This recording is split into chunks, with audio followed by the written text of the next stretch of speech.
Hello நண்பர்களே, welcome to mix media.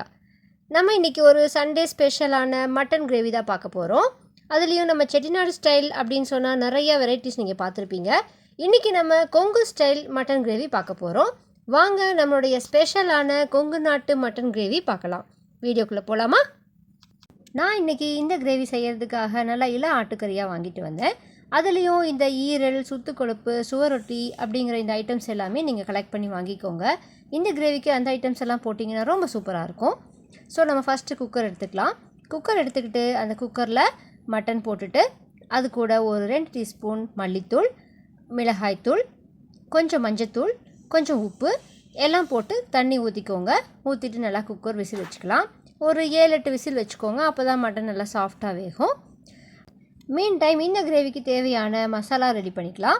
அதுக்கு ஒரு கடாய் வச்சுக்கிட்டு அதில் நம்ம கரம் மசாலாவான பட்டை, கிராம்பு, ஏலக்காய், சீரகம் ஒரு ஸ்பூன் போட்டுக்கலாம். சோம்பு, குருமிளகு இது எல்லாமே ஒரு ஸ்பூன் போட்டுக்கோங்க. இதை எல்லாமே நல்லா ட்ரை ரோஸ்ட் பண்ணி எடுத்துக்கலாம். அப்போ தான் நம்மளுடைய கிரேவி நல்லா ஃப்ளேவர்ஃபுல்லாக இருக்கும். இப்போ நம்மளோட மசாலா திக்காக இருக்கணும் அப்படிங்கிறதுக்காக ஒரு ஸ்பூன் பொட்டுக்கடலை ஆட் பண்ணிக்கோங்க. கூடவே ஒரு 4-5 முந்திரி பருப்பு ஆட் பண்ணிக்கலாம். அப்போ தான் நம்மளுடைய கிரேவி ரிச்சாக இருக்கும். ஸோ இதையும் நல்லா ட்ரை ரோஸ்ட் பண்ணிக்கலாம். இப்போது இதை எல்லாமே பிளேட்டுக்கு ட்ரான்ஸ்ஃபர் பண்ணிக்கலாம். நெக்ஸ்ட்டு இந்த கிரேவிக்கு 1 கப் ஆஃப் கோகோனட்டை நான் திருவி எடுத்திருக்கேன். அதையும் இது கூடவே சேர்த்து வறுத்துக்கலாம். இதுவும் நல்லா வறுபடணும். அப்போ தான் நம்மளுடைய கிரேவியில் வந்துட்டு அந்த பச்சை வாசனை இல்லாமல் இருக்கும். ஸோ இதையுமே நல்லா வறுத்துக்கோங்க.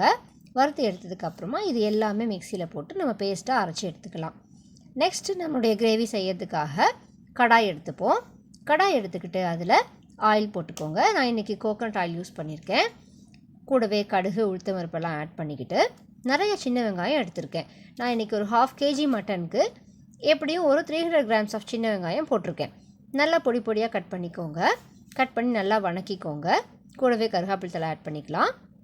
இந்த ஆனியன்ஸ் எல்லாமே நல்ல ஆயிலில் வணங்கி வரட்டும். அப்போ தான் நம்மளுடைய கிரேவியில் நல்ல ஒரு கன்சிஸ்டன்சி கிடைக்கும். இப்போது நான் இந்த கிரேவிக்கு தேவையான டொமேட்டோஸ் ஆட் பண்ணிக்க போகிறேன். ஸோ நான் இன்றைக்கி ஒரு 2 டொமேட்டோஸ் கட் பண்ணி வச்சுருக்கேன். அதையும் ஆட் பண்ணிக்கிட்டேன். ஸோ இதையும் நல்லா வணக்கிக்கலாம். நல்லா க்ரீமியாக வரும். இப்போ தான் நல்லா வணங்கும் பொழுது நல்லா இது வணங்கி வந்ததுக்கப்புறமா இது கூட இஞ்சி பூண்டு தட்டி வச்சுருக்கேன். அதையும் ஆட் பண்ணிக்க போகிறோம். நான் இன்றைக்கி இஞ்சி பூண்டு பேஸ்ட்லாம் ஆட் பண்ணலை, தட்டி போட்டிருக்கேன். அப்போ தான் இதோடைய டேஸ்ட் நல்லாயிருக்கும்னு சொல்லிட்டு அப்படியே ஆட் பண்ணியிருக்கேன்.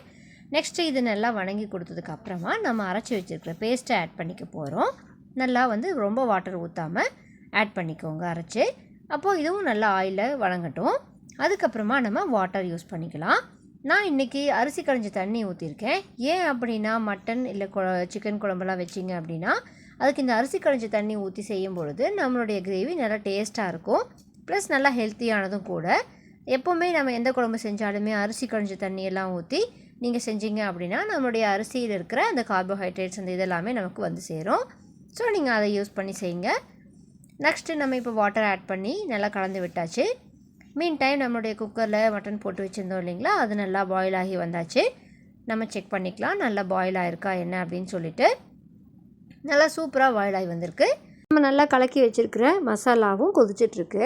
இது நல்லா கொதித்து ஆயில் செப்பரேட் ஆகி வரணும். அது வரைக்கும் நல்லா கலக்கி விட்டுக்கோங்க. கலக்கி விட்டுட்டே இருந்தீங்க அப்படின்னா அடி பிடிக்காமல் இருக்கும். ஸோ இப்போது நல்லா ஆயில் செப்பரேட் ஆகி வந்தாச்சு. இப்போ நம்ம பாயில் பண்ணி ரெடியாக வச்சுருக்கிற இந்த மட்டன் இங்கே ஆட் பண்ணிக்க போகிறோம். இப்போ நம்மளுடைய மட்டன் கூட சால்ட் பத்தலை அப்படின்னா நீங்கள் இந்த ஸ்டேஜில் ஆட் பண்ணிக்கலாம்.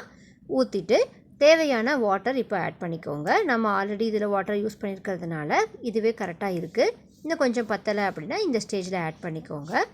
ஆட் பண்ணிவிட்டு நல்லா டேஸ்ட்லாம் கரெக்டாக இருக்கான்னு செக் பண்ணிக்கோங்க. நல்லா இது கொதித்து வரணும் கொஞ்சம் நேரம். ஃபைனலாக நல்லா கொதித்து ஆயில் செப்பரேட் ஆனதும் கொத்தமல்லி தழை தூவி இறக்கிடுங்க.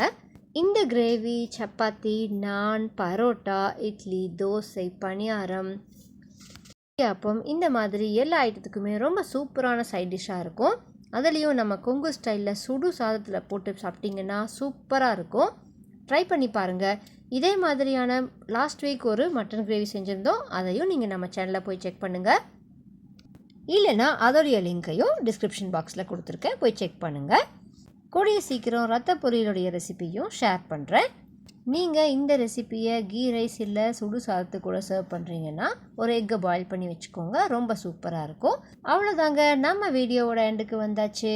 இதே மாதிரி இன்னும் பல ரெசிபீஸ்க்காக எங்கள் சேனலை சப்ஸ்கிரைப் பண்ணிவிட்டு காத்துருங்க. டாட்டா, பாய் பாய்.